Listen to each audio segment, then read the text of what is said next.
चलिए, आज का जो हमारा ये प्रश्न है, ये बेसिकली प्रश्न आप देख रहे हैं यूजीसी नेट सोशल वर्क का।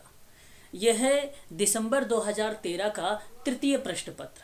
मैं आपसे बात करूं, आप MSW करने के बाद जब आप किसी मेडिकल सोशल वर्क में जॉब की बात करेंगे, तब भी आप लोगों को मेडिकल सोशल वर्क में भी ऐसे प्रश्न देखने को मिलेंगे। और फिर उसके बाद यूजीसी नेट में, MP सेट में, अदर जो स्टेट में लेवल पर अगर बात करें हम लोग, जो MP सेट हो गया या महाराष्ट्र का सेट हो गया, वहाँ पर भी ऐसे प्रश्न हमें देखने को मिलते हैं सोशल वर्क में। मैंने दिसंबर 2013 का 20 प्रश्नों पर बातचीत आप लोगों से कर चुका हूँ। आज मैं बात करने वाला हूँ आप लोगों से समाज कार्य में क्वेश्चन नंबर 21 को लेकर। और आज का पहला प्रश्न ये होगा कि सामाजिक स्तरीकरण के 2 रूप क्या हो सकते हैं। क्या किसी बच्चों को पता है इसके बारे में? बता। ओके, और भी कोई लोग बताएं जरा। सामाजिक स्तरीकरण,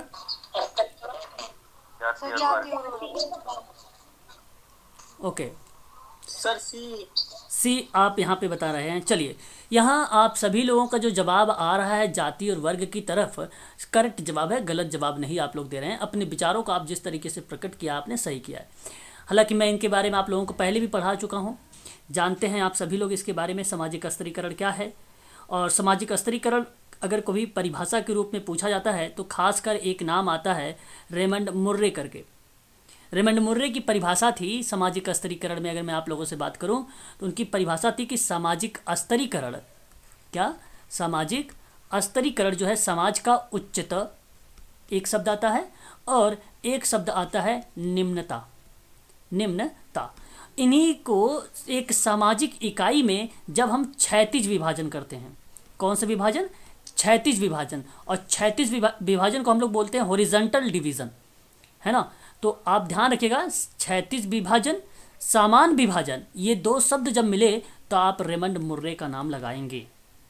क्लियर रहेगा इतनी बात? एक बार ध्यान रखेंगे। दूसरी बात अगर मैं आपसे यहाँ पे करूँ, सामाजिक स्तरीकरण, 2 व्यक्तियों के बीच एक सामाजिक स्तरीकरण वहाँ नहीं पाया जाता है। 2 समूहों के बीच जब बात होगी, 2 समूह की बात, 2 व्यक्ति मत कभी कह दीजिएगा कि ये 2 व्यक्ति हैं उनके बीच में सामाजिक स्तरीकरण है। 2 व्यक्तियों के बीच में नहीं पाई जाती है, 2 समूहों के बीच में पाई जाती है। ये बात सुनीता मैम आपको समझ में आ रही, सभी को समझ में आ रहा होगा, है ना। अगर मैं आपसे बात करूं एक परिभाषा के रूप में, तो एक परिभाषा थी जो है आंद्रे बेते की। उन्होंने कहा कि प्रकृति में कोई असमानता नहीं होती है, प्रकृति में केवल भिन्नता पाई जाती है। असमानता नहीं पाई जाती है, केवल भिन्नता पाई जाती है। ये आंद्रे बेते का कहना था, ये आंद्रे बेते का कहना था। ठीक है। सर्वप्रथम सामाजिक और सांस्कृतिक प्राकृतिक असमानताओं में अंतर करने का जो प्रयास किया था, सबसे पहला विद्वान था वो रूसो था। उसका क्या नाम था? रूसो था। हाँ, रूसो था। ध्यान रखेंगे। पार्सन्स ने सामाजिक स्तरीकरण के बारे में अगर मैं बात करूं, आप लोगों से 3 पक्ष बताए थे। क्या नाम था? देखिए मैं साइड में लिख रहा हूं। पार्सन्स ने जो बताए थे वो 3 बताए थे। एक था शक्ति, ये सभी आपको मिलेंगे, सामाजिक स्तरीकरण का पार्ट मिलता है MSW में। और एक था प्रतिष्ठा, और एक था धन। एक था धन। ये 3, ये फैक्ट है, ये आपको पता होना चाहिए, यहाँ पे कोई बना के नहीं लिखा जा सकता है। ठीक है। और एक आपने नाम सुना होगा TB बोटोमोर के बारे में। TB बोटोमोर के बारे में बात करेंगे हम लोग तो 4 टाइप के बारे में बताया था। क्या नाम था उनका? बोटोमोर। इन्होंने कहा एक दास होता है, एक जागीर होती है, और एक जाति होती है, और एक वर्ग होता है। ठीक है। स्तरीकरण का सिद्धांत बहुत इंपॉर्टेंट है। कभी कभी हमें सामाजिक स्तरीकरण से सिद्धांतों को लेकर प्रश्न पूछा जाता है। सिद्धांत में अगर हम बात करें आप लोगों से, तो यहाँ बेसिकली आपने ये 4th क्या बताया जाति के बाद? हाँ, एक आपका जाति होगा, एक वर्ग, क्लास जिसको बोलते हैं। जब हम बात करते हैं यहाँ पर ध्यान दीजिएगा आप सभी लोग सिद्धांतों पे, तो मार्क्स के सामाजिक स्तरीकरण का जो सिद्धांत रहा वो संघर्षवादी सिद्धांत प्रस्तुत किया। सामाजिक स्तरीकरण में मार्क्स ने क्या सिद्धांत नाम दिया है उसका? तो ध्यान रखेंगे आप सभी लोग, संघर्षवादी का सिद्धांत दिया है सामाजिक स्तरीकरण में। एक सिद्धांत तो ये था जो कि नाम से पता है कि मार्क्स का है। मार्क्स ने आर्थिक और संपत्ति और धन की स्थिति का स्तरीकरण का जो आधार माना था, वही उन्होंने कहा कि ये सामाजिक स्तरीकरण का संघर्षवादी सिद्धांत है। इसी सिद्धांत में इन्होंने बेसिकली 2 वर्गों में विभाजन किया। एक का नाम था शोषक और एक का नाम था शोषित। और ये बात आप सब अच्छे से जानते हैं, पेपर में खूब पूछा जाता है ये। वहीं अगर मैं आप लोगों से बात करूं तो आपने एक नाम सुना होगा सेरोकिन का भी नाम। सेरोकिन भी, अच्छा, उत्पादन की प्रणाली किसने दिया है सामाजिक स्तरीकरण में? उत्पादन की, हाँ, बहुत बहुत बढ़िया, बहुत बढ़िया, बहुत बढ़िया। अगर जब हम बात करते हैं एक और नाम, तो वो नाम आता है सेरोकिन का। सेरोकिन का नाम आता है। सेरोकिन के बारे में अगर मैं बात करूं आप लोगों से, इसके इन्होंने जो है 3 आधार बताएं सामाजिक स्तरीकरण के। एक आधार इन्होंने कहा आर्थिक होगा, हाँ, राजनीतिक और व्यवसायिक होगा। वेरी गुड, बहुत बढ़िया। ऐसे भी आप लोगों को ये सारी चीज़ें पता होनी चाहिए, ठीक है, ध्यान रखेंगे। हालांकि फिर उसके बाद राउफ डॉरेनडार्फ का नाम आता है। अगर हम बात करें राउफ डॉरेनडार्फ के बारे में, तो सामाजिक स्तरीकरण के बारे में इन्होंने बताया तो है, लेकिन एक किताब के बारे में चर्चा करते हुए बताया है। तो क्लास एंड क्लास करके एक किताब आती है, class and class conflict in industrial society करके किताब आती है।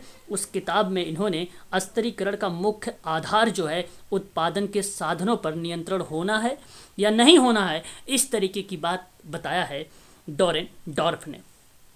बस ये बात आपको ध्यान रखना है।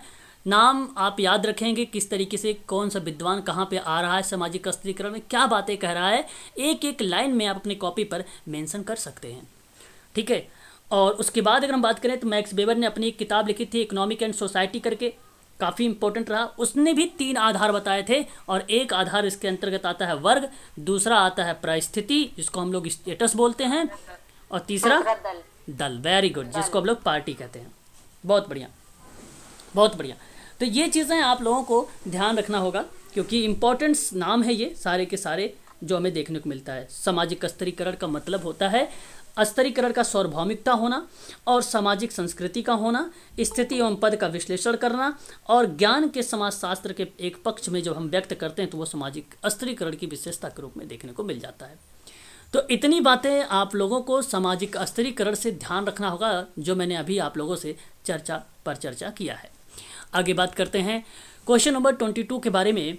सोशल डायग्नोसिक शीर्षक जो पुस्तक है ये किस लेखक की है, बताना आप लोग चाहिए, बताइए। मैरी रिचमंड का नाम है। हाँ, आप लोगों ने यहाँ पे जो जवाब मुझे दे रहे हैं, करेक्ट जवाब दे रहे हैं क्वेश्चन नंबर 22 का, और मैरी रिचमंड ही आपका यहाँ पे करेक्ट मान लिया जाएगा, और सन 1917।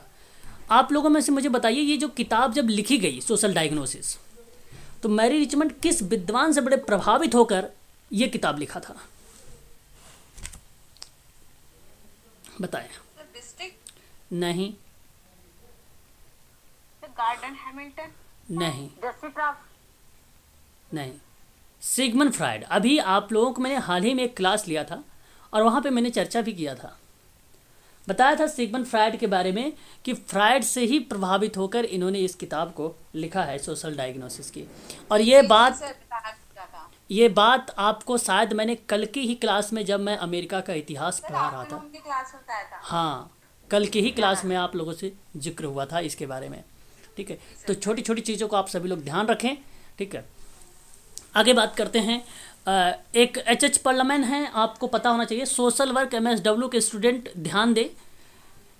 ये जो पूछा जाता है समस्या समाधान के उपागम के बारे में पूछा जाता है ना। और समस्या समाधान का उपागम, हाँ, सन 1957 में सर इन्हीं के द्वारा ही दी गई थी, इन्हीं के द्वारा ये किताब लिखी गई थी। बात करते हैं HB ट्रेकर के बारे में, तो आपको पता होना चाहिए 1948 की किताब, जिसमें 10 सिद्धांत शामिल हैं सोशल ग्रुप वर्क के। किताब का नाम बताएंगे आप में से कौन?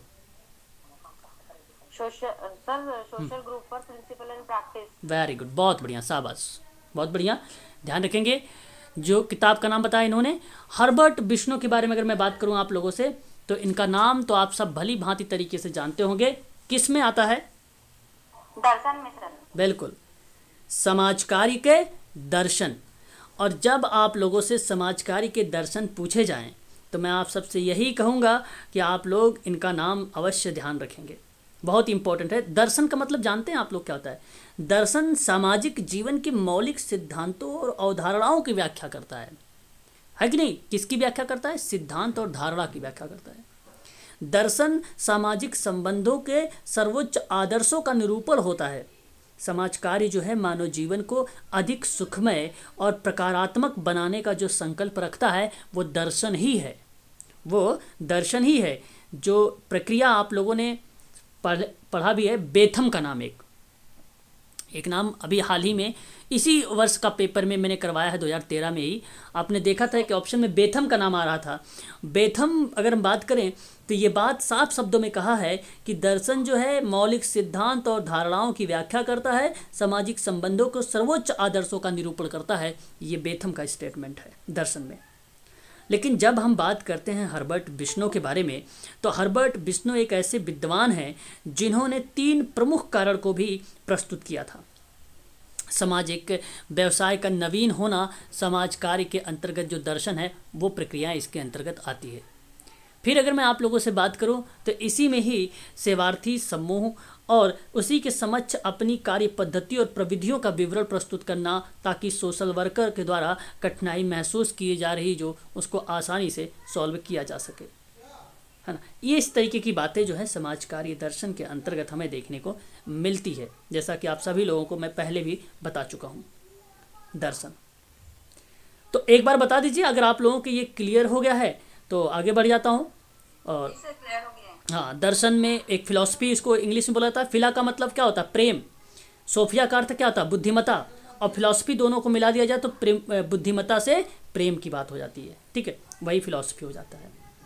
नवीन होना, समूह कार्य ग्रुप वर्क का एक विधि के साथ प्रस्तुत करना, और तीसरी बात, जब समाज कार्यकर्ता के द्वारा समाज कार्य की जो प्रयोजक होते हैं वहाँ पे समाज कार्य दार्शनिक की दिशा के संबंध में मतभेद का होने बताते हैं, तो वो एक प्रकार का दर्शन का 3 टाइप बन जाता है, 3 कारण बन जाता है। और ये 3 कारण दर्शन में हर्बर्ट बिश्नोई ने दिया है, हर्बर्ट बिश्नोई ने दिया है, ध्यान रखेंगे सभी लोग। बात करते हैं आगे, नेक्स्ट सवाल लेंगे। बात करेंगे जब 2 वेरिएबल, 2 चर, उनके बीच में थोड़ा सा, ये रिसर्च का सवाल है, समाज कार्य शोध है, आप उन लोगों ने पढ़ा होगा। डैश महजूदा या महजूद होता है जो विकर्ण या विकीर्ण सारणियों के बिंदु चतुर्थांशों के बीच यादृच्छिक के रूप में वितरित प्रतीत होता है, तो बताइए वो क्या कहलाता है? सहसंबंध। सहसंबंध, सहसंबंध। समाश्रवण आपका नहीं होगा सर। यहाँ पे मैं आपको अगर बात करूँ, यहाँ पे जो सही जवाब आप मुझे बता रहे हैं वह करेक्ट जवाब आपका जाएगा सहसंबंधी, सहसंबंध ही जाएगा, और यही आपका करेक्ट जवाब है। एक दूसरे के कोरिलेशन बता रहा। बिल्कुल। यहाँ जो समाश्रयण शब्द है सर, इसका मतलब होता है प्रतिगमन, इसका मतलब होता है प्रतिगमन।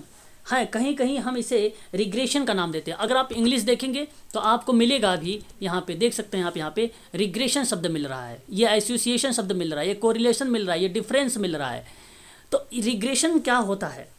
जब आपसे पूछा जाए प्रतिगमन के बारे में बताएं तो वापस आना, लौटने की बात करता है रिग्रेशन। एक प्रकार से ऐसी प्रक्रिया होती है। समाश्रयण का अर्थ होता है वापस आना, और समाश्रयण जो शब्द है सर, ध्यान नोट कर लीजिए, फ्रांसिस गाल्टन ने दिया है। किसने दिया है? फ्रांसिस गाल्टन ने दिया। ये किस विद्वान ने इस नाम को दिया है? तो फ्रांसिस गाल्टन ने दिया। व्यक्तित्व की पहला परीक्षण करने वाला कौन वह विद्वान है, उसका नाम बताएं आप लोग जरा। फ्रांसिस गाल्टन, वेरी गुड, बहुत बढ़िया। और समाश्रयण के माध्यम से एक श्रृंखला में एक निश्चित मात्रा में परिवर्तन होने पर दूसरी श्रेणी में होने वाली जो संभावित एवरेज परिवर्तन होता है, हम उसको ज्ञात करते हैं समाश्रयण में। समाश्रयण में बहुत ही इंपॉर्टेंट शब्द है, ध्यान रखेंगे। तो यहाँ बेसिकली क्या होता है, जो चर होते हैं उन चरों के बीच के संबंध को समझने में सहायक होता है, और जो स्वतंत्र चर होता है उसके ज्ञात मामलों से आश्रित चर के अज्ञात मामलों में प्रयुक्त होता है। तो ये चीज़ें होती है। बट ये प्रश्न था नहीं, यहाँ तो 2 चरों के बीच में थोड़ा सा हमें संबंध मौजूद होता है, क्योंकि वहाँ पे सारणियों को बिंदु में चतुर्थांशों के बीच में जो है यादृच्छिक के रूप में वितरित हो रहा होता है, वो कोरिलेशन होता है। सही जवाब आपका बी होगा, ना कि सी होगा, ऑप्शन नंबर बी। साहचर्य तो एसोसिएशन है, आप सबको पता होगा, संघ एक प्रकार के। बात करते हैं क्वेश्चन नंबर 24 के बारे में कि विषय का विशिष्ट लक्षण जो एक या ज़्यादा भिन्न मानों का रूप ले लेता है, तो बताइए क्या कहलाता है? क्या आंकड़े, चर, परिकल्पना, मापनी या मापन? बताइए। आंकड़े। सर यहाँ पे अगर हम बात करें डेटा के बारे में, जो आंकड़े आप बता रहे हैं, ये आंकड़े आपका गलत होगा जब विषय का कोई विशिष्ट लक्षण की बात करते हैं। सर देखिए सर, बताता हूँ।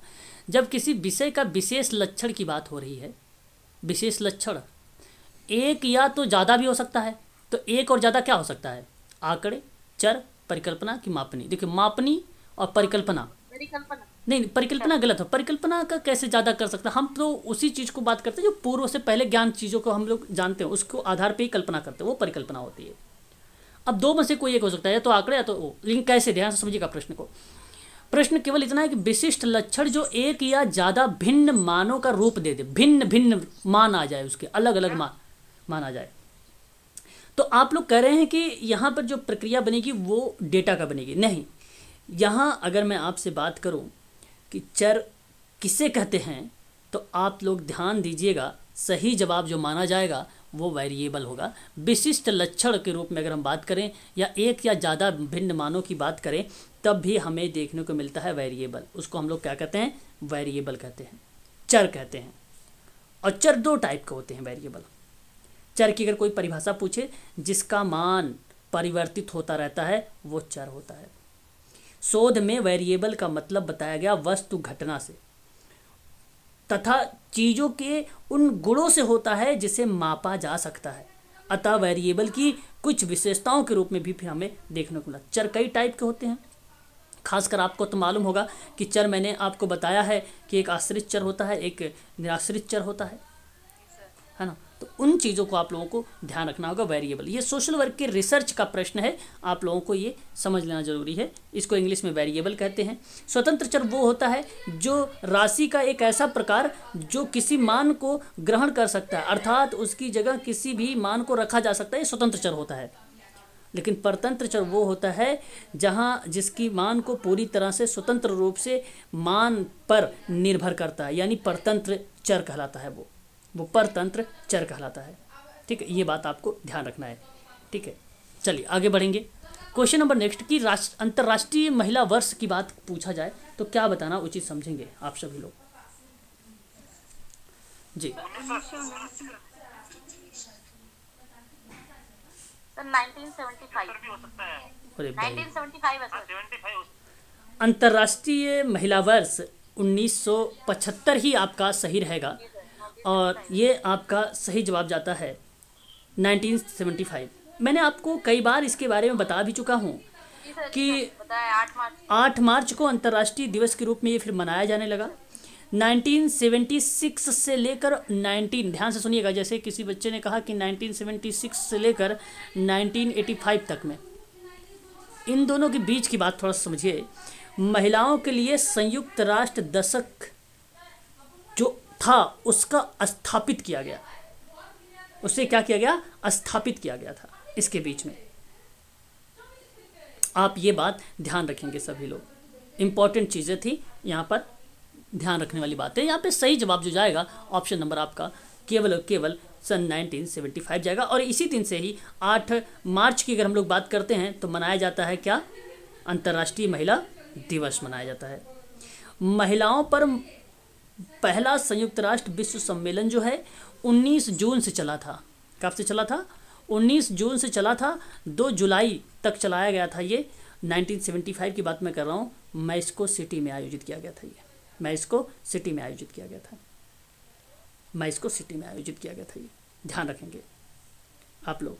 ध्यान रखिए एक चीज़ और कि जिसमें अगर हम बात करें, आपने एक नाम सुना होगा UNIFEM। कितने लोग जानते हो ये क्या है? यहाँ पे मैं नोट कर देता हूँ ताकि आप समझ जाएं। UNIFEM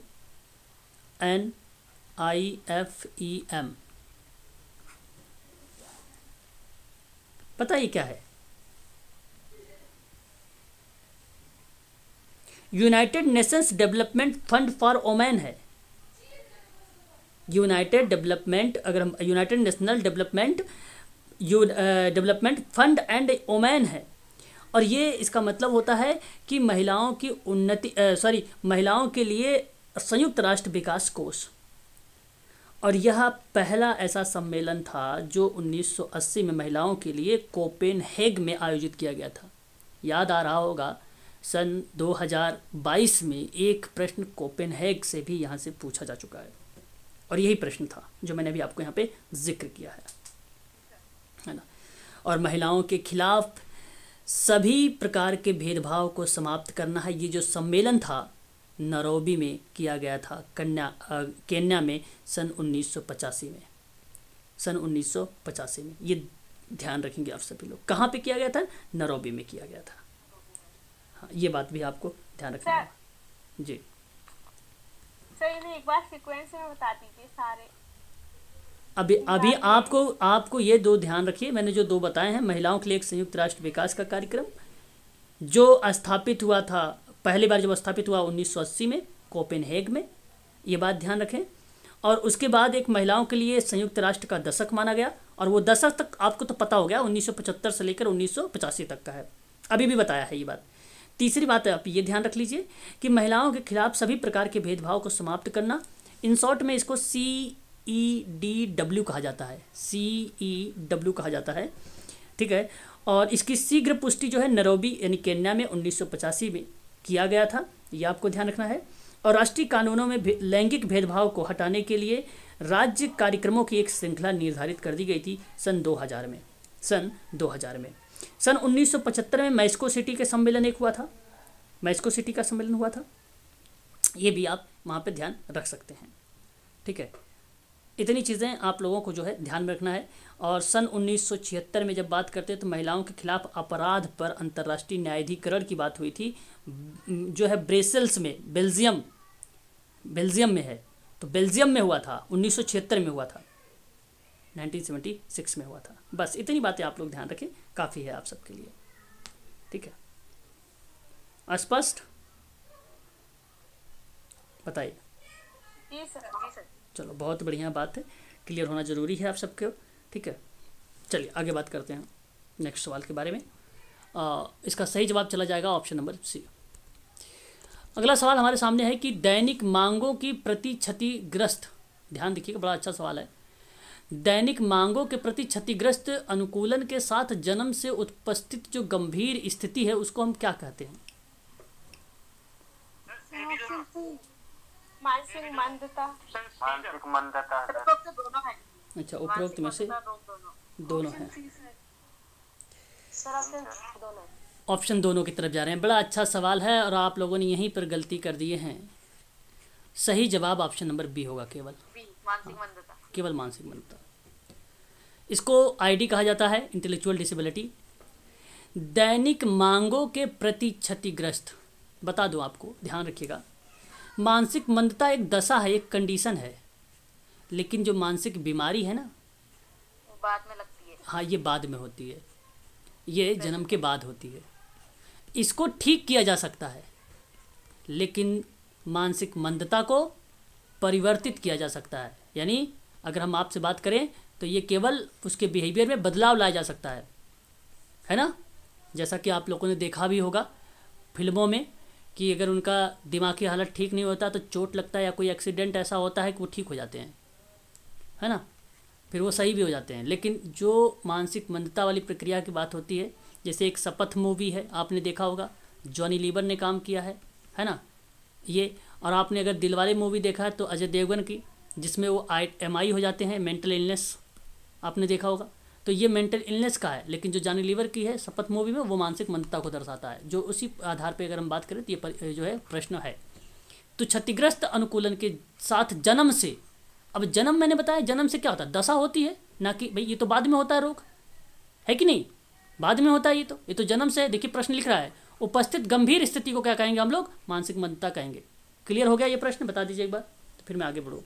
जी सर। हाँ, क्वेश्चन नंबर नेक्स्ट लेते हैं।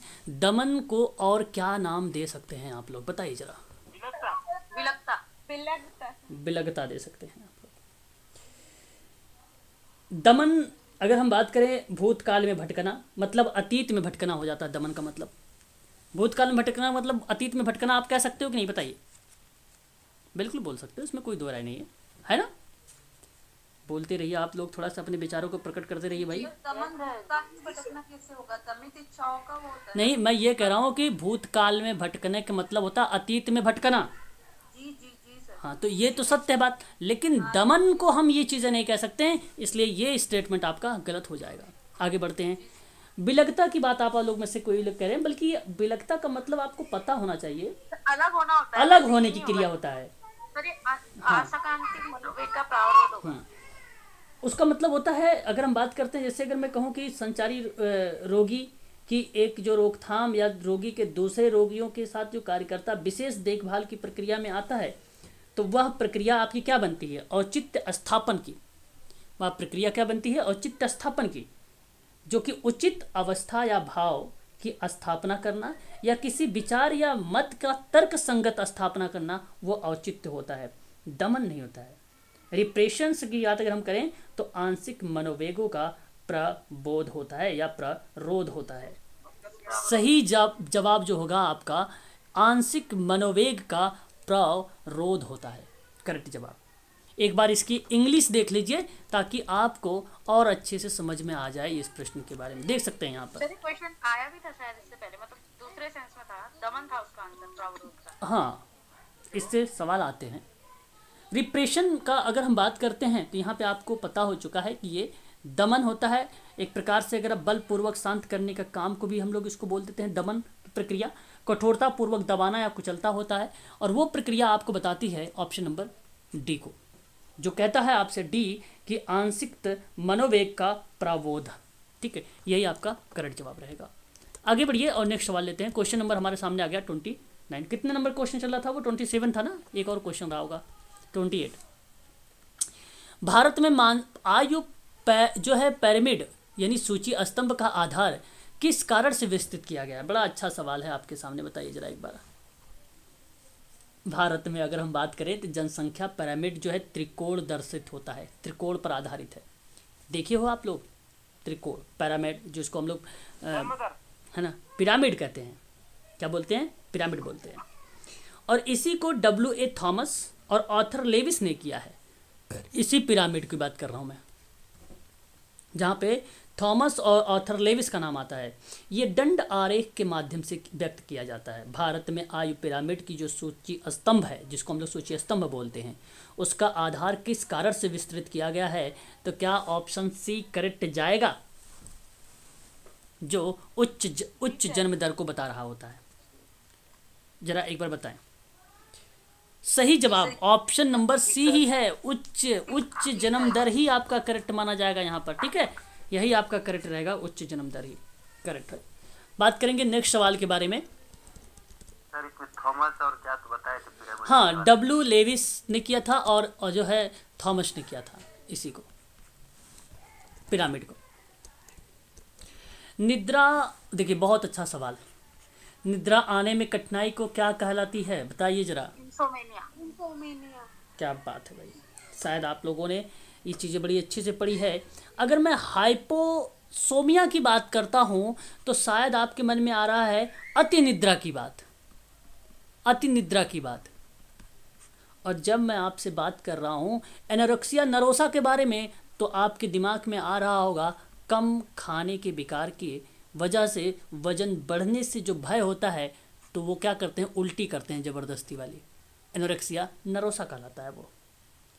आपके बारे में अगर हम बात करें बुलिमिया नरोसा के बारे में, तो आपके मन में वो भी आ रहा होगा भाई ज़्यादा खाना खाने के लिए, जो अधिक खाना खाता हो, है ना। आप लोगों ने देखा भी होगा, ऐसे लोग एकाध हो जाते हैं, है ना, किसी किसी गांव में। और जब बात हम करते हैं इंसोमेनिया के बारे में, तो ये आपको बताता है क्या? ये कहता है कि नींद की गड़बड़ी अक्सर अनिद्रा के रूप में आती है, और निद्रा होने में जो कठिनाई महसूस हो रही है, ठीक है, जो दिक्कतें देखने को मिल रही है, वो इंसोमेनिया कहलाता है, जो कि ऑप्शन नंबर सी में आपका था। यही आपका करेक्ट रहेगा। बड़ा अच्छा सवाल था ये, मेडिकल सोशल वर्क के पॉइंट ऑफ। वाला कौन सा था? हाइपोसोमिया। ठीक है, अति निद्रा आपका, ये अति निद्रा है ना। चलिए आगे बात करते हैं क्वेश्चन नंबर 30 में कि एक अवधारणा के रूप में जनहित याचिका का एक उद्भव कहाँ से हुआ है? बड़ा अच्छा सवाल है, बता चुका हूँ। अमेरिका, बिल्कुल। USA कब हुआ था ये कौन बताएगा मुझे? नहीं, 1960। 1960 आपका करेक्ट जवाब रहेगा। सामाजिक कार्यवाही जो याचिका है इसके अंतर्गत देखा गया। आपने जो 1980 बताया है सर, वो आपने भारत का बताया है। किसका बताया आपने? इंडिया का बताया है। और नाम किसका आता है?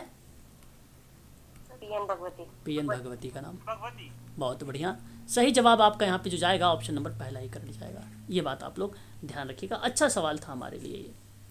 बात करते हैं क्वेश्चन नंबर 31 के बारे में। सोशल वर्क फिलोसफी का अर्थ मैंने पहले भी पढ़ा चुका हूँ आप लोगों को। तो नामक पुस्तक किसके द्वारा लिखी गई है? बड़ी अच्छी, हर्बर्ट बिश्नो का नाम आप लोगों ने यहाँ पे करेक्ट जवाब दिया है। ठीक है, और भी कोई लोग हैं अपने विचार प्रकट करना चाहेंगे?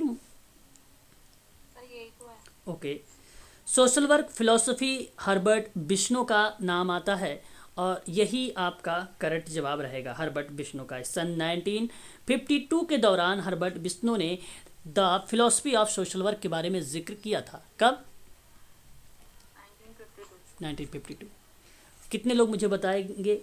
सामुदायिक आधारित एक कार्यक्रम लाया गया था जो ग्रामीण के परिप्रेक्ष्य में था।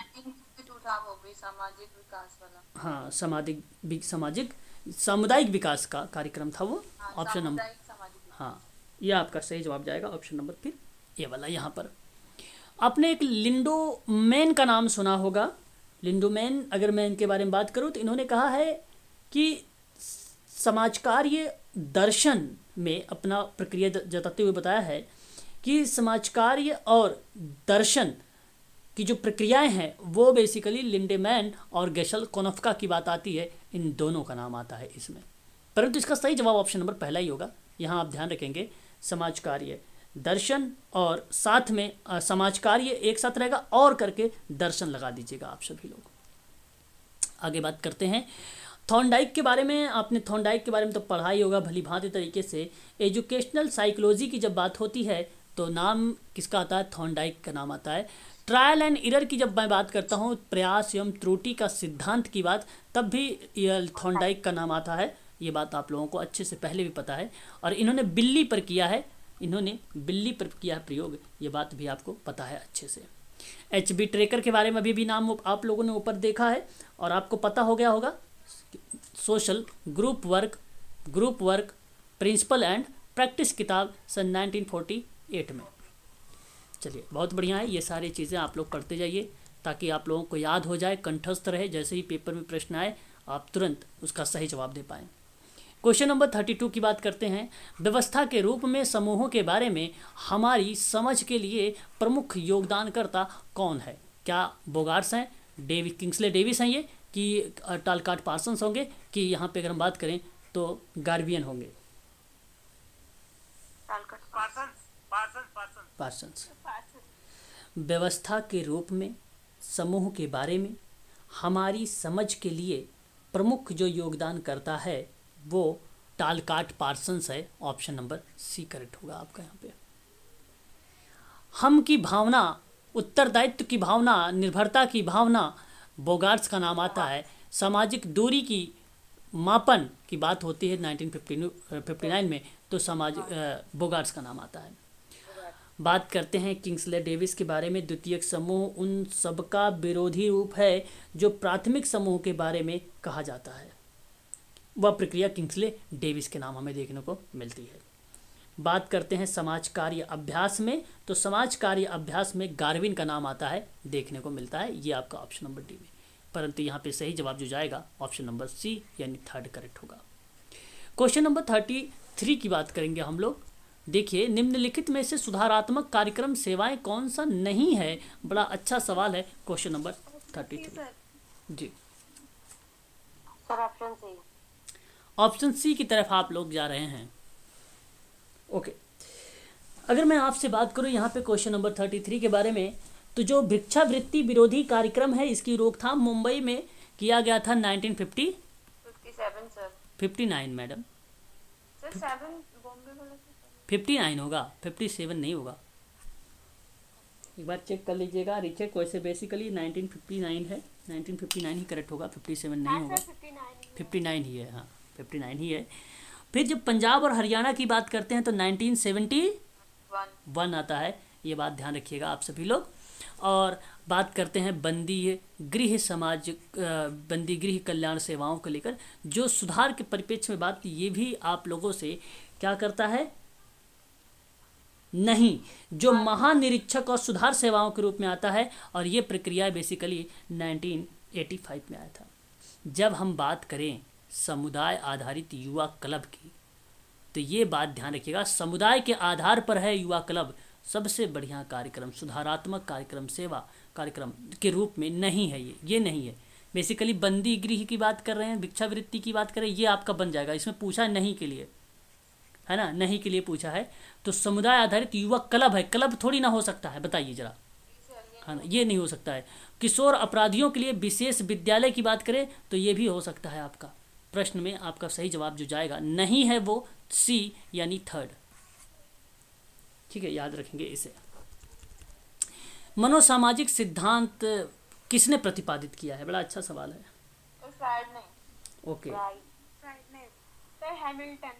बिल्कुल करेक्ट जवाब यहाँ पे आया है, गार्टन हैमिल्टन का नाम। बहुत बढ़िया जवाब, ऑप्शन नंबर आपका ये सही जाएगा। सिगमंड फ्रायड तो मनोविश्लेषण का सिद्धांत दिया है ना। हाँ, और जब हम बात करेंगे स्किनर के बारे में, तो स्किनर ने कहा है कि सक्रिय अनुबंधन का सिद्धांत, अभी केबीएस का एग्ज़ाम हुआ था हाल ही में, लास्ट संडे था शायद, उस दिन बीएफ स्किनर का ही प्रश्न आया था ओसीटी में। ठीक है, और यही प्रश्न के बारे में पूछा गया था कि सक्रिय अनुबंधन का सिद्धांत किसने दिया था, बस। और गार्टन हैमिल्टन के बारे में तो मैंने आपको कई बार पहले ही बता रखा है आप सबको अच्छे से ही, कि इन्होंने एक अंडरलाइन द फिलॉसफी करके एक किताब लिखा, बड़ी फेमस रही, जो 1941 में आई थी। ठीक है, और उसी के आधार पे उन्होंने एक, जब मनोसामाजिक सिद्धांत जब ये दे रहे थे, उसको उपागम दे रहे थे, तो उस दौरान ये दो किताबों के बारे में जिक्र किया था। सबसे ज़्यादा अगर फेमस है तो मनोसामाजिक सिद्धांत कभी पूछ लेता है, कभी उपागम पूछ लेता है, तो आप लोग उसको लगाइएगा गार्टन हैमिल्टन का नाम। ठीक है, लेकिन जब आपसे पूछे कि मनोसामाजिक विकास का सिद्धांत किसने दिया है, तब आप किसका नाम लगाएंगे? अरे वाह, वेरी गुड, बहुत बढ़िया, बहुत बढ़िया, बहुत बढ़िया। यहाँ तब नाम लगाएंगे आप लोग एरिक एरिक्सन का। बड़ा अच्छा जवाब दे रहे हैं आप सभी लोग, बहुत बढ़िया। जब बात होती है पार्सन्स के बारे में, पार्लियामेंट के बारे में, तो सही जवाब जो जाता है वह आपका जाता है समस्या समाधान का उपागम। 4 P's। हाँ, 4 P's, वेरी गुड।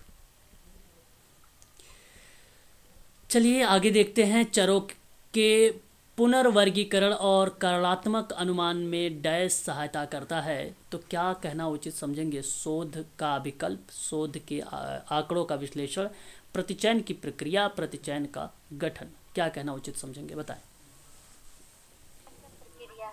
प्रतिचयन की प्रक्रिया नहीं, चरों के पुनर्वर्गीकरण का कार्यात्मक अनुमान जो होता है वो आंकड़ों का विश्लेषण होता है।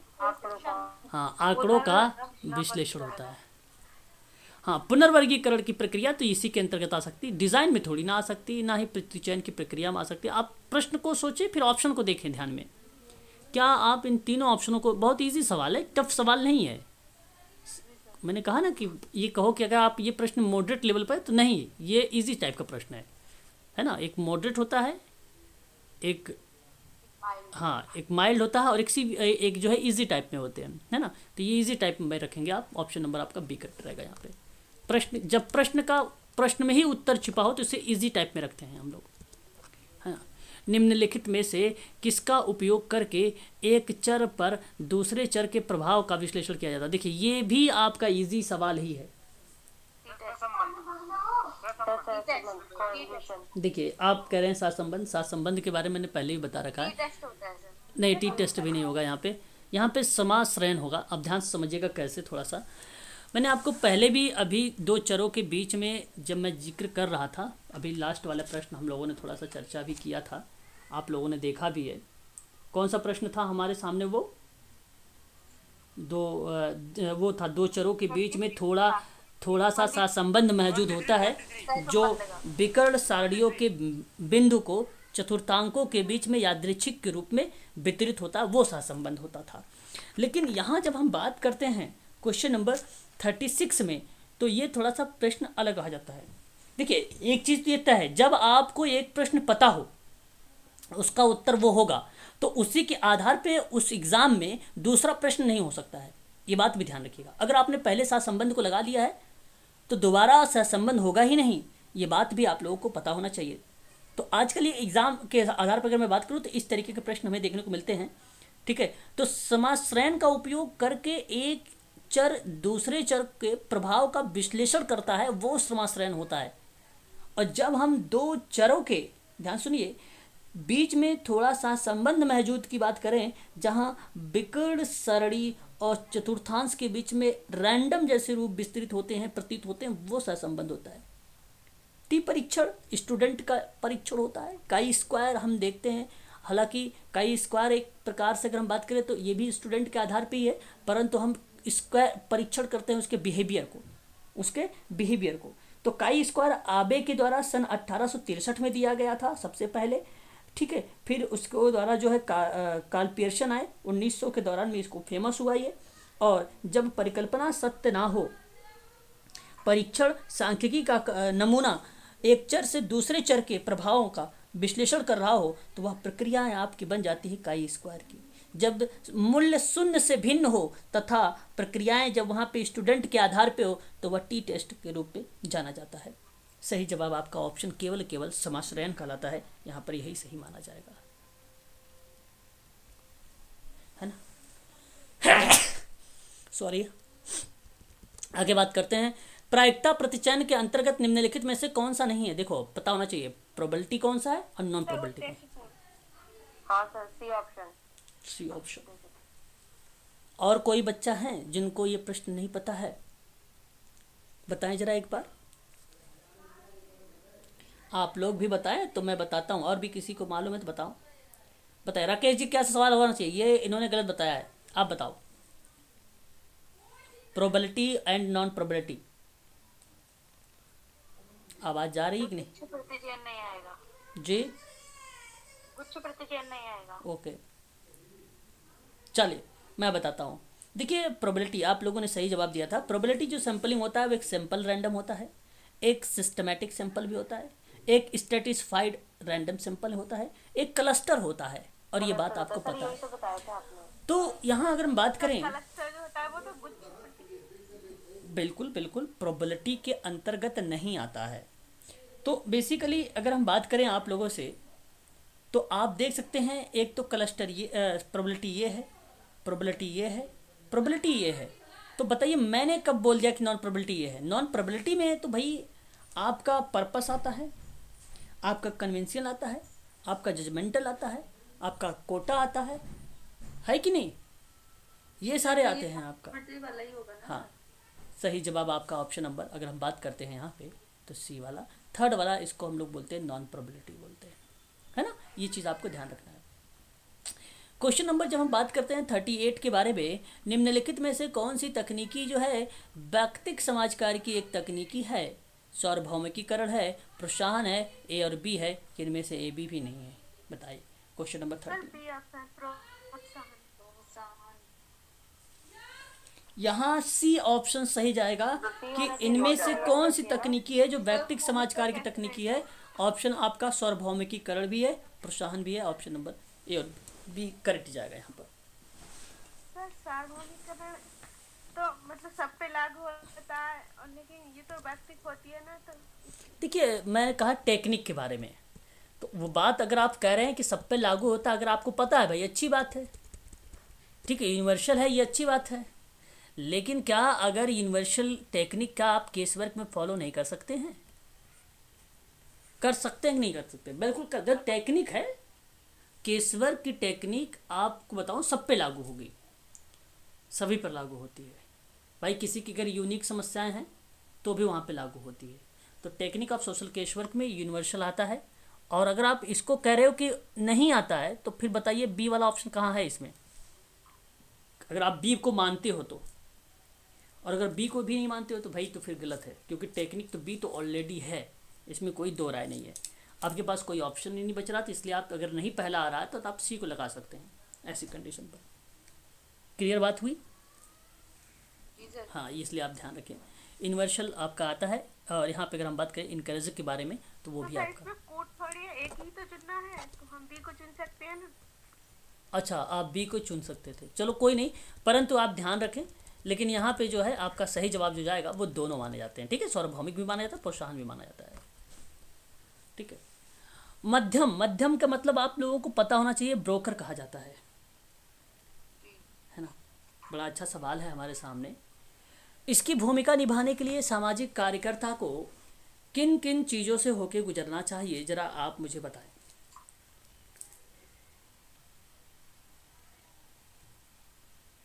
सर पहला होगा। अगर मैं आपसे यहाँ पे बात करूँ ब्रोकर के बारे में जी, दूसरा भी होगा। यहाँ अगर मैं आपसे बात करूँ, बात को समझिएगा, थोड़ा सा समझिएगा अच्छे से। कहता है कि सेवार्थी की परिस्थितियाँ और अभिप्रेरणा क्षमता तथा बदलाव के अवसरों को भली भांति समझता है। बात तो ठीक है भाई, गलत नहीं है, ठीक है। चलो रखते हैं, सारे ऑप्शन पढ़ेंगे। सेवार्थी की आवश्यकताओं की पहचान करता है और विभिन्न संसाधनों का उपयोग करके अभिप्रेरणा तथा क्षमताओं का निरीक्षण करना और सर्वाधिक उपयुक्त संसाधनों का प्राप्ति में सहायता करता है। ये तो 100% पहले से भी बड़ा बढ़िया लग रहा है ऑप्शन नंबर बी, है कि नहीं। अच्छा भाई, व्यवहार में बदलाव लाने के लिए आवश्यक कौशलों को अपनाने के लिए उन्हें शिक्षा देता है, ओके। और एक सामाजिक सेवा योजनाओं से संबंधित कार्यकलाप विकसित करता है और उनका क्रियान्वयन तथा पर्यवेक्षण भी करता रहता है। देखिए ये भी सही है सर, बी होगा, सबसे उत्तम वही है। हाँ, सर बी होगा सर। जब ये प्रश्न आपको बोलते हैं एप्लीकेशन बेस्ड प्रश्न, एक सामाजिक कार्यकर्ता के आधार पे कुछ विचार लिखे गए हैं, आपको अप्रोप्रिएट सबसे बढ़िया कौन सा ऑप्शन लगा है उसका जवाब देना होता है। इन तीनों की बातें अलग अलग एक दिशा में जा रही है, लेकिन अगर दूसरे पॉइंट की बात मैं करूं तो ये तीनों की बातें एक में लाके कर दिया है जो ऑप्शन नंबर बी में है। तो ऑप्शन बी सबसे बढ़िया तरीके से व्याख्या कर रहा है। इसलिए आप सभी लोग ऐसे प्रश्नों में जहां सबसे अच्छी व्याख्या हो रही हो, जहां बच्चों को एक प्रकार से उनकी आवश्यकता के आधार पे, उसको अनुभव के आधार पे और जो है अवसर देने की बात हो रही हो, तो वह प्रक्रिया आपकी हमेशा सत्य जाती है। इसलिए ऑप्शन नंबर आपका बी करेक्ट रहेगा और यही करेक्ट है। ट्रिक लगाते हैं, सबसे बड़ा है, मैंने आपको पहले ही बता रखा है कि सबसे बड़ा भी आप यहाँ पे करेक्ट कर सकते हैं ऐसे प्रश्नों में, अप्लाइड वाले में। क्वेश्चन नंबर 40 देखते हैं। निम्नलिखित में से कौन सा कार्य एक समूह नेता का सर्वाधिक महत्वपूर्ण कार्य होता है, बताएं जरा। 40 है, हाँ sir, B option. Option number B. चलिए देखते हैं। अगर हम बात करें कि एक समूह के नेता है, अच्छा ग्रुप वर्क में जानते हो एक नेता होता है, ये बात आपको पता होना चाहिए, जिसको हम लोग नेतृत्व बोलते हैं, जिसको हम लीडरशिप कहते हैं, वो एक होता है। अच्छा उसका काम फिर क्या होगा? क्या उसका ये काम है कि समूह अनुशासन को लागू करे, कि सोशल वर्कर का काम है? देखो मैं सोशल वर्कर हैं, आप सोशल वर्कर हैं। सर स्क्रीन नहीं दिख रही। क्या बात कर रहे हो? 36 दिख रहा है। सही है, स्क्रीन दिखाई नहीं दे रहा है। दिख रहा है सर। हाँ रोनिका मैम, आप एक, हाँ स्क्रीन दिखाई दे रही है, एक बार आप जो है फिर लेफ्ट करके दोबारा से ज्वाइन कर लीजिए, है ना। ठीक है सर। क्वेश्चन नंबर अगर मैं 40 की बात करूं आपसे, तो आप सोचो कि अगर सोशल वर्कर समूह कार्य में कैसे काम करता है, वो एक नेतृत्व की भूमिका एक व्यक्ति को दे देता है और उसके बाद वो कहता है कि भाई मतलब ध्यान देने की बात करता है कि आप थोड़ा सा ग्रुप में ध्यान दो, थोड़ा सा मार्गदर्शन की भूमिकाएं जो है उसको सिखाता है वो, है ना। तो वो काम करता है उसके साथ, परंतु अनुशासन हो गया ग्रुप में बनाने के लेकर, तो वो एडमिनिस्ट्रेशन करेगी या तो सोशल वर्कर करेगा, इसका काम ही नहीं है पहले। हाँ वो तो बस वो क्या रिपोर्टिंग करता है, ये इसलिए आप गलत हो जाएगा। ये निर्णयों को एक तरफा लागू कर देगा, देव भैया ये देखो, ये तो एक तरफा मतलब खुलेआम भेदभाव हो रहा है ना। फिर क्या कहूँ कि सामाजिक समूह व्यवहार के लिए दंड देगा, भैया लो दंड तो हटा दिया गया है अब तो। अगर मैं आपसे कहूँ इस ऑप्शन ही होगा ना, लक्ष्यों की प्राप्ति। हाँ अगर मैं आपसे कहूँ कि इष्ट लक्ष्य की प्राप्ति के लिए समूह को दृढ़ता से कहना, तो यह एक प्रकार के लिए आपके लिए उचित होगा ऑप्शन नंबर बी, उसके परिप्रेक्ष्य में, है ना, एक नेतृत्व के परिप्रेक्ष्य में। तो देखिए प्रश्न अप्लाइड आ रहे हैं अब इस तरीके से आप समझ पाएंगे अच्छे तरीके से, कोई जल्दबाजी ना करें आप लोग प्रश्नों को समझने में। प्रच्छन्न का मतलब होता है अव्यक्त, प्रच्छन्न का मतलब होता है अव्यक्त। अधिगम निम्नलिखित में से किसका उदाहरण है, तो आप जरा बताइए। परिहार उपागम, संज्ञानात्मक उपागम, पलायन उपागम। देखिए परिहार जो होता है, आपको अगर थोड़ा सा मैं याद दिला दूं, अभी हाल ही में कर्ट लेविन के अकॉर्डिंग मैंने आपको एक मानसिक द्वंद्व था, मैंने क्लास लिया था तो उसमें बताया था कि परिहार बेसिकली अवॉइड जैसी प्रक्रियाओं की बात करता है। जी सर मैंने इकोनॉमिक्स में प्रच्छन्न बेरोजगारी पढ़ी थी, क्या ये सब उसी से संबंधित है? नहीं नहीं नहीं नहीं, वो अलग है सर, वो अलग है, प्रच्छन्न बेरोजगारी अलग है। ये आपका एक लेटेंट लर्निंग है। लेटेंट लर्निंग सर, एक विद्वान था, उसका नाम था एडवर्ड जेम्स टॉलमैन। उसका क्या नाम था, अगर मैं इसकी इंग्लिश दिखाऊंगा अभी आपको तो आपको मिलेगा लेटेंट। और ये लर्निंग थी सर, ये एडवर्ड जेम्स टॉलमैन ने सन 1948 में, जिस समय ट्रैकर ने किताब लिखी थी, उसी समय इन्होंने ये दिया था, उसी समय ये टॉलमैन ने दिया था। तो ये जो शब्द है बेसिकली बेंडूरा दूसरों को देखकर सीखता है, बोला था। दूसरों को देखकर व्यक्ति सीखता है, दूसरों को देखकर सीखता है, ये बात बेंडूरा ने कहा था। उसी बातों को कॉपी करने वाला प्रच्छन्न अधिगम है, और जो संज्ञान को रिप्रेजेंट करता है, जो संज्ञान को रिप्रेजेंट करता है, ऑप्शन आपका केवल यहाँ पर बी कट जाएगा। तनावपूर्ण बात हो, स्थिति से बचने की बात हो, अप्रिय की बात हो, मैंने कहा था ना कि एक व्यक्ति फुटबॉल खेलना चाहता है, वो चाहता है कि चोट भी ना लगे। देखिए फुटबॉल वो चाहता है कि मैं खेलूँ, उसे चोट भी ना लगे। और मैंने परिहार वाले में बताया था आप लोगों को मैंने वो चीज़ें, और मैं पढ़ाई भी ना करूँ और पास भी हो जाऊँ। बताओ ऐसे कहीं हो सकता पॉसिबल? नहीं ना। तो ये प्रक्रियाएं होती हैं जो परिहार को रिप्रेजेंट करता है। बात रही पलायन की, आवाज़ मेरी क्लियर है? हाँ। जब हम बात करते हैं पलायन की, तो पलायन आपको अच्छे से मालूम होना चाहिए। पलायन का शब्द जो है जेफ्री वॉत्सलो ने दिया था। पलायन अधिगम, संज्ञानात्मक अधिगम जो है बात करें तो जीन पियाजे का नाम आता है।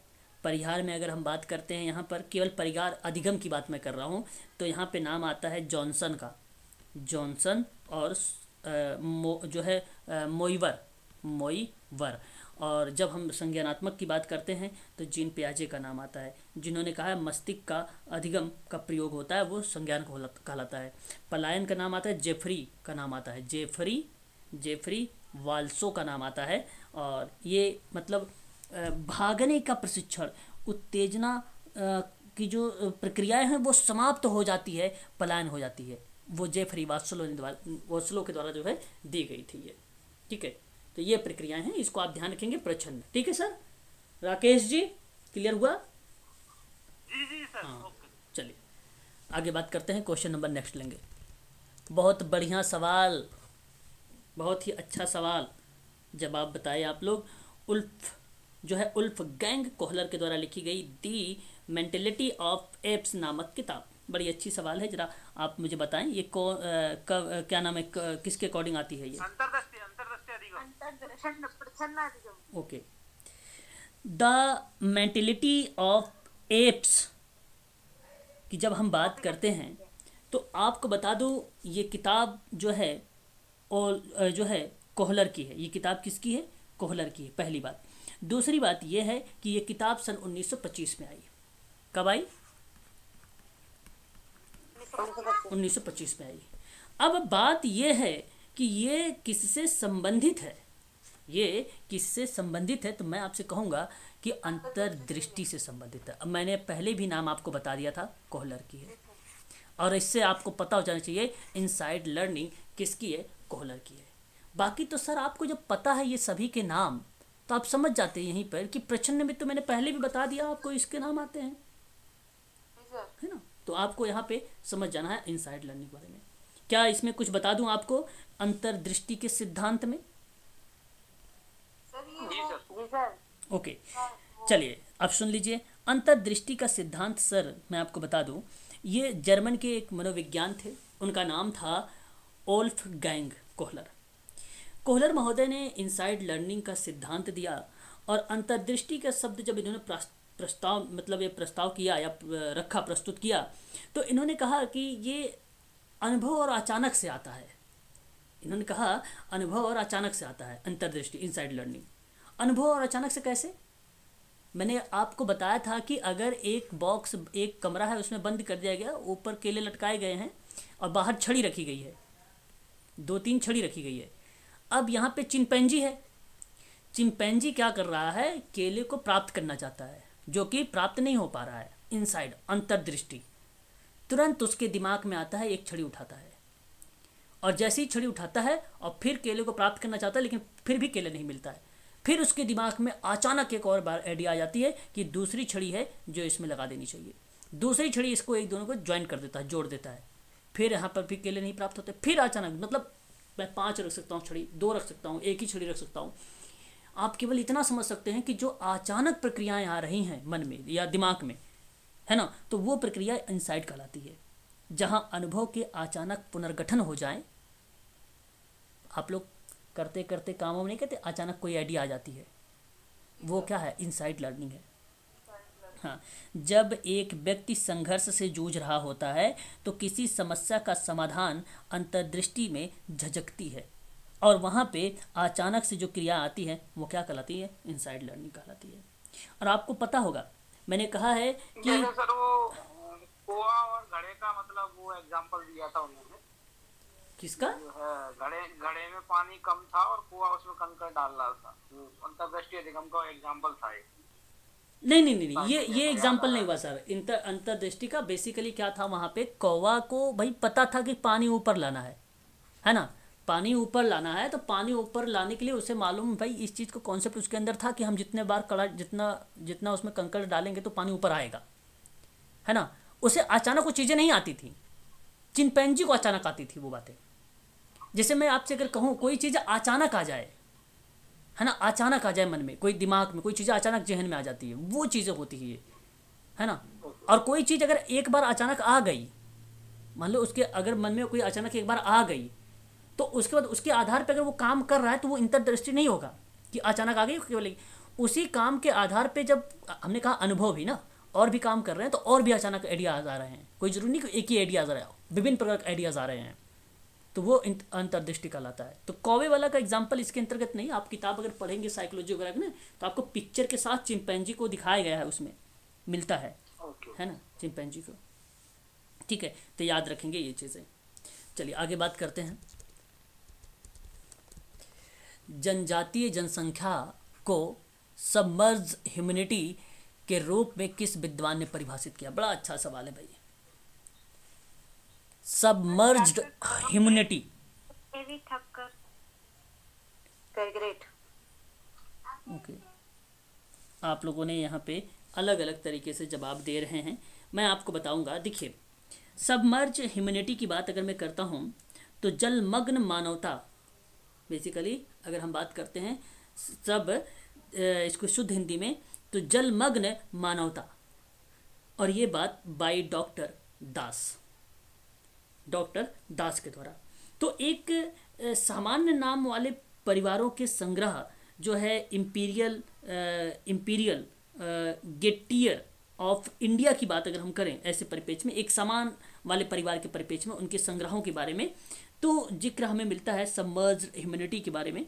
और यह जो जनजातीय जनसंख्या थी उस पे बात करने वाला जलमग्न मानवता पर आधारित, यानी बाय डॉक्टर दास। और जब एक नाम परिवार की बात करते हैं सामान्य तरीके में, तब भी डॉक्टर बाय दास। और ये बात आप लोगों को पता भी होना चाहिए, ध्यान भी रखना होगा आप लोगों को। ठीक है, जब हम बात करते हैं घुरई के बारे में, जीएस घुरई पिछड़े हिंदू के बारे में इन्होंने कहा है, पिछड़े हिंदू के बारे में इन्होंने बोला है। जब हम बात करते हैं, अभी आप लोगों ने पीवी जो है ठक्कर बापा के बारे में आप लोगों ने थोड़ा सा पढ़ा भी था, आदिवासी के परिपेक्ष में इन्होंने प्रक्रियाएं बताई हैं। जैसे ध्यान के जनजाति के परिपेक्ष में डॉक्टर दास ने, पिछड़े वर्ग के परिपेक्ष में घुरई ने, ठक्कर बापा के परिपेक्ष में बात करें आदिवासी में, ठीक है ना, तो इन्होंने बोला है। अच्छा, आदिवासी को लेकर अगर हम बात करें तो एल्विन भी हैं, हर्बर्ट रिस्ले भी हैं, और साथ ही साथ अगर हम बात करें पीवी ठक्कर भी हैं। ठीक है, और जब हम बात करते हैं केडी गाग्रेट के बारे में, तो केडी गाग्रेट का नाम नहीं आता है किसी जनजाति वगैरह में और किसी उसमें। ठीक है, तो इसका नाम यहाँ से हटा दीजिए। ठीक है, इस प्रश्न के आधार पे तो सही जवाब जो जाएगा आपका यहाँ पे करेक्ट, तो वो ऑप्शन नंबर आपका सी जाएगा। क्लियर रहेगा? एक बार कंफर्म कर दीजिए आप सभी लोग। ये बात आप लोग ध्यान रखेंगे। ठीक है, अच्छा, अगर हम बात करें आप लोगों से, तो आप लोगों ने अच्छे तरीके से पढ़ा भी होगा और मालूम भी होगा आप सभी को, आप लोग जानते भी होंगे जब हम बात करते हैं केडी गाग्रेड के बारे में, मालूम है क्या है ये केडी गाग्रेड? केडी गाग्रेड बताएं। मैंने आप लोगों को पहले भी बता रखा है इनके बारे में। Social legislation in India, social legislation in India सन 1986 में इनका नाम आता है। 1986 बहुत इंपॉर्टेंट पर्सन है, इसका नाम ध्यान रखेंगे आप लोग, पता चले आप भूल जाए, ठीक है, इसको ध्यान रखिएगा। हाँ क्राइसिस वैल्यू 1975। हाँ हाँ, ये सारे नाम आपको ध्यान रखने हैं। अच्छा, आपने नाम सुना है जैसे यहाँ पे पहाड़ी जनजाति, सॉरी जनजाति जनसंख्या के जनजातीय जनसंख्या के आधार पर पूछा इन्होंने। अगर आपसे प्रश्न पूछे पहाड़ी जनजाति के बारे में, जंगली आदिवासी के बारे में, ये नाम आता है ग्रीसन का नाम आता है। किसका नाम आता है? ग्रीसन का नाम आता है। आदिम जनजाति के बारे में बात करें, आदिम तब नाम लगाना हंटन के बारे में, हंटन के बारे में। जब बात पिछड़ा हिंदू, जी पिछड़ा हिंदू की भी बात होती है। पिछड़े हिंदू के सारे डॉक्टर घुरई जो आपके ऑप्शन ए में दिया हुआ। सोशियोलॉजी के विद्वान थे। हाँ हाँ, बिल्कुल बिल्कुल। एल्विन ने क्या कहा है? एल्विन ने देश के मूल स्वामी के रूप में अगर जो है माना है बेगांव एक जनजाति है, बेगांव, उसको माना है। ठीक है, तो याद रखेंगे, बड़ा अच्छा सवाल था ये हम लोगों के लिए। बात करेंगे क्वेश्चन नंबर 44 के बारे में। निम्नलिखित में से किसके लिए सहसंबंध सांख्यिकी उपकरण होता है? बड़ा अच्छा सवाल है भाई, बता दीजिए आप लोग। फिर संबंधों को ज्ञात करना करके बिल्कुल, बहुत बढ़िया जवाब आया है कि सहसंबंध सांख्यिकी उपकरण जो है संबंधों को ज्ञात करना तथा मापन तथा उन्हें संक्षिप्त सूत्र में अभिव्यक्त कर देना, वही सहसंबंध सांख्यिकी उपकरण हो जाता है। देखिए यहाँ पे जो विसर्जन शब्द या छितराव मिल रहा है, जिसको हम लोग फैलाव बोलते हैं, प्रकीर्णन भी बोलते हैं, चीज़ों को दूर दूर फैलने की प्रक्रिया को ही विसर्जन कहते हैं। ठीक है, और जब हम बात करते हैं विचरण की परिकलन के बारे में, तो परिकलन का मतलब होता है एक प्रकार से फलन, एक प्रकार से आप ये कह लीजिए कि कोई गति वाली कोई प्रक्रिया है। ये अगर हम बात करें मैथमेटिक्स के आधार पे, तो उसमें विश्लेषण का जो क्षेत्र आता है, जो फंक्शनल के आधार पे न्यूनीकरण या अधिकतीकरण की बात करते हैं जहाँ पे हम लोग, वो शब्द आता है विचरण के परिकलन में, वो शब्द आते हैं, है ना। और जब किसी बिंदु को ज्ञात करना जिससे इर्द गिर्द चारों ओर गुच्छ हो, क्लस्टर हो, चारों ओर गुच्छ हो या क्लस्टर हो, तो वह प्रक्रिया बेसिकली समूह के अंतर्गत टेक्निक को लागू करती है। परंतु यहाँ सही जवाब जो जाएगा ऑप्शन नंबर ए करेक्ट माना जाएगा, है ना। कितने क्वेश्चंस इसमें हैं? लगभग 75 क्वेश्चन होंगे। चलिए एक और सवाल कर लीजिए। विवाह को किस रूप में परिभाषित किया जाता है, बताइए। Sir option B C B and A B तीनों ही है, सभी है। सभी डी। परिवार को बिल्कुल परिवार को स्थापित करने के लिए स्वीकृति सामाजिक पैटर्न होना चाहिए, और ये आपका सही होगा। पुरुष और महिला को सामाजिक रूप से स्वीकृति शामिल होना जरूरी है। बच्चों को जन्म देने तथा उनके पालन पोषण के लिए संविदा होना, ये भी जरूरी है। उपर्युक्त सभी के सभी आपका यहाँ पे करेक्ट हो जाएगा। ठीक है, याद रखेंगे आप सभी। तो विवाह एक प्रजनन मूलक परिवार की स्थापना करता, जो समाज के द्वारा स्वीकृत विधि होती है, जो सभी पैटर्न को फॉलो कर रही है, सभी पॉइंट को फॉलो कर रही है। इसलिए अब आजकल तो प्रश्न ऐसे नहीं आते हैं, वो कूट देकर देखता है ABC, तो आपको ABC तीनों के तीनों जवाब देने पड़ेंगे। पैटर्न थोड़ा सा चेंज हुआ है पहले की अपेक्षा से। अब बड़ा अच्छा सवाल है, आपको ये सवाल अच्छे से मालूम होना चाहिए। वास्तविकता पर स्थित क्या होता है, बताइए। पराअहम आप यहाँ पे कह रहे हैं, ठीक है। सिगमंड फ्रायड ने, अगर हम बात करें तो ध्यान रखिएगा आप सभी लोग, सिगमंड फ्रायड ने फ्रायड महोदय के द्वारा व्यक्तित्व के तत्व बताए गए, और ये बात आपको अच्छे से पता होगा। व्यक्तित्व के तत्व होगा ना, जब ओके देखते हैं, ठीक है, सारी बात करेंगे। जब हम बात करते हैं व्यक्तित्व के तत्व के बारे में, तो जो अहम है, जो ईगो है, वो बेसिकली एक शब्द ऐसा बताता है जो वास्तविकता को रिप्रेजेंट करती है, वास्तविकता को। सुपर ईगो नैतिक सिद्धांतों पर आधारित है, ये आदर्शवाद वाले पे। हाँ, नैतिक सिद्धांतों पर आधारित है ना। तो आप जरा मुझे बताएं कि ईद किस पे आधारित है। सर आनंद का। इच्छाओं पे, हाँ, आनंद के, काम वासना पे, काम वासना पे, बिल्कुल ठीक जवाब। यहाँ सही जवाब जो जाएगा ऑप्शन नंबर पहला वाला, बी वाला करेक्ट हो जाएगा, है ना, बी वाला करेक्ट हो जाएगा। तो इसके अंतर्गत सिगमंड फ्रायड ने, अगर हम बात करते हैं तो चेतन, अर्धचेतन और चेतन के बारे में भी जिक्र करते हैं सिगमंड फ्रायड महोदय ने। और एक नाम बताना मैं और चाहूँगा यहाँ पे, व्यक्तित्व से संबंधित है, सेल्डन का नाम। सेल्डन ने एक बताया था एंडोमार्फी, एंडोमार्फिक, एक बताया था मेसोमार्फिक, एक बताया था एक्टोमार्फिक। करेक्ट। एंडोमार्फिक में क्या बात हुई है, शारीरिक गठन वाले जो व्यक्ति होते हैं, गोल मटोल नरम होते हैं, ऐसे व्यक्ति आराम पसंद और भावुक और सुख चाहने वाले होते हैं एंडोमार्फी वाले में। मेरी आवाज़ क्लियर है? जी सर, ठीक है सर। गोल मटोल नरम होते हैं और आरामदायक होते हैं, भावुक होते हैं, सुख चाहने वाले होते हैं। जब बात करते हैं मीसोमार्फी में, ये से व्यक्ति गठीले और मजबूत शरीर वाले होते हैं, या व्यक्ति स्वभाव से क्रियाशील और शक्तिशाली और आक्रामक और फुर्तीले स्वभाव के होते हैं। इसमें उपलब्ध का स्तर जो होता है उच्च माना जाता है मीसोमार्फिक में। बात जब करते हैं एक्टोमार्फिक में, इस प्रकार के गठन वाले जो व्यक्ति होते हैं दुबले पतले होते हैं, कमजोर शरीर वाले होते हैं, स्वभाव से संवेदनशील होते हैं, बड़े नाजुक होते हैं, बौद्धिक और पलायनवादी होते हैं एक्टोमार्फिक वाले, है ना। याद रखेंगे, ये सेल्डन के 3 टाइप हैं, ये भी आप लोगों को पता होना चाहिए, ठीक है। एक सवाल और देखिए। बौद्धिक और पलायनवादी मतलब इंटेलिजेंट होते हैं और किधर मतलब माइग्रेंट होते रहते हैं। हाँ, मतलब एक उनके अंदर स्वभाव पाया जाता है, इस तरह का स्वभाव पाया जाता है ना, इस तरह का स्वभाव पाया जाता है, ठीक है। ठीक है सर। बात करते हैं नेक्स्ट वाले सवाल में, विलियम जेम्स के नेक्स्ट सवाल के बारे में बात करेंगे अब। मानव संसाधन नियोजन का उद्देश्य जो है निम्नलिखित में से कौन सा सही नहीं है। मानव संसाधन नियोजन परिप्रेक्ष्य में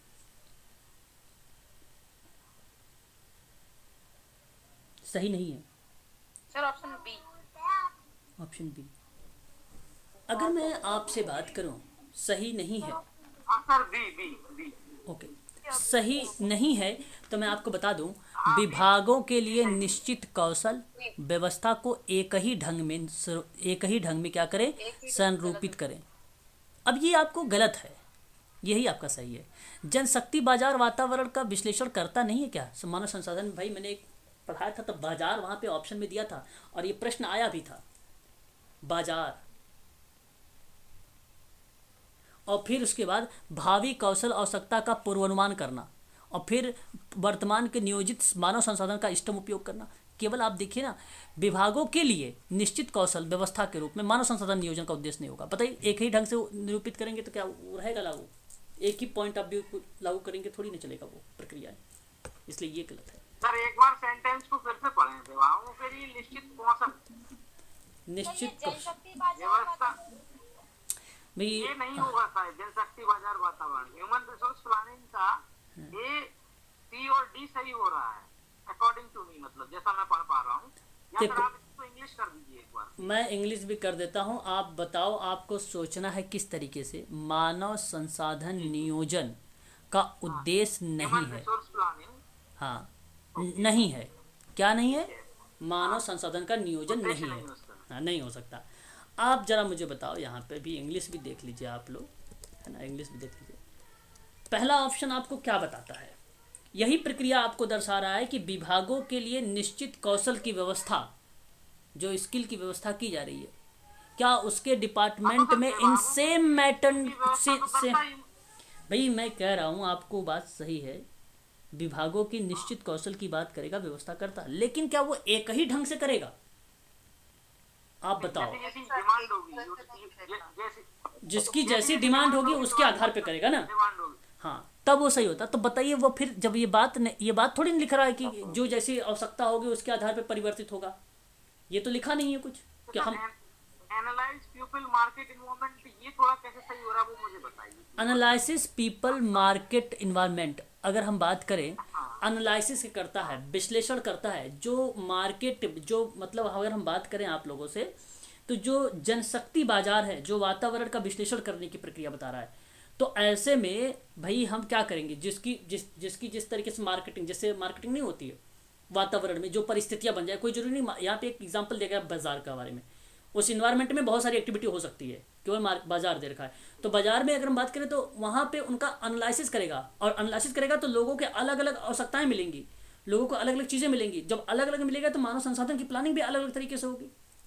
एनालिसिस का मतलब यही है। इस मार्केट, हाँ ठीक है सर, ठीक है। इस मार्केट का जो मीन्स है वो ह्यूमन रिसोर्स से ही लगाया जा रहा है। बिल्कुल, वो अब मार्केट की बात अगर मैं करूँ तो वो उनकी आवश्यकता के आधार पे बनेगी ना, ऐसे थोड़ी है कि मार्केट, हाँ तो वो चीज़ें बनेगी। फिर उसके बाद अगर हम बात करें क्वेश्चन नंबर 48, भारतीय संविधान का अनुच्छेद 41 कहता है आपसे क्या, बताइए, क्या आप ये कहना उचित समझेंगे? बताइए, शिक्षा का कार्य का अधिकार। शिक्षा का कार्य का अधिकार बी, आप बी कह रहे हैं, ठीक है, यही बी आपका सही है।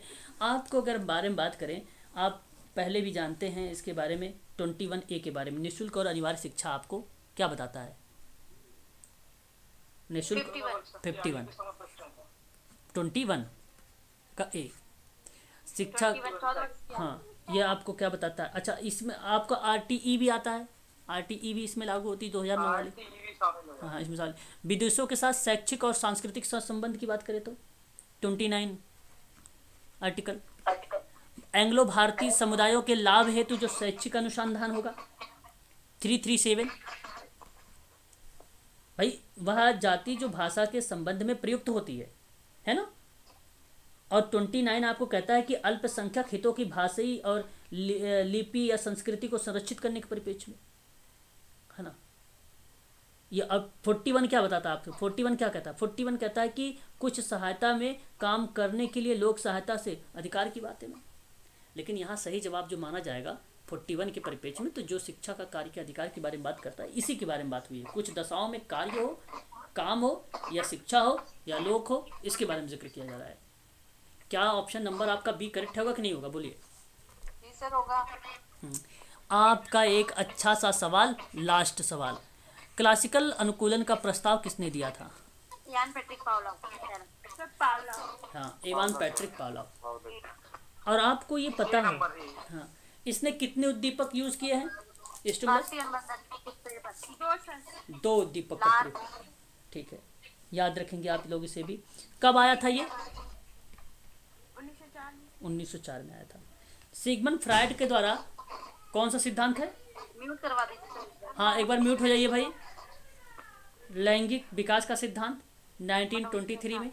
हाँ हाँ, आवश्यकता का पदानुक्रम 1943 नहीं, 43 में किताब आई थी, उससे बेसिकली 1954 माना जाता है। आप 53 भी कर सकते हैं, बट आपको ऑप्शन में जो मिलने वाला 1954 ही मिलेगा, है ना।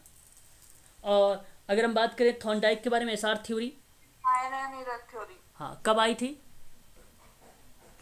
1913 में, 1913 में, ठीक है। तो ये चीज़ें हैं, आप लोगों को ये ध्यान में रखना होगा, ठीक है। तो आज के लिए बस इतना ही रखिए आप लोग। कल हम लोग जो है इसके समाप्त करेंगे। कल आप सबकी जो है क्लासेस ध्यान रखेंगे, एक क्लासेस आपकी 1 PM रहेगी, एक क्लास आपकी 6:30 रहेगी, और एक क्लास आपकी कल 8:30 रहेगी, ठीक है। तो आज के लिए कल इतना ही रखिए आप सब लोग, ठीक है। कल से आज 8:40 पे नहीं है क्या?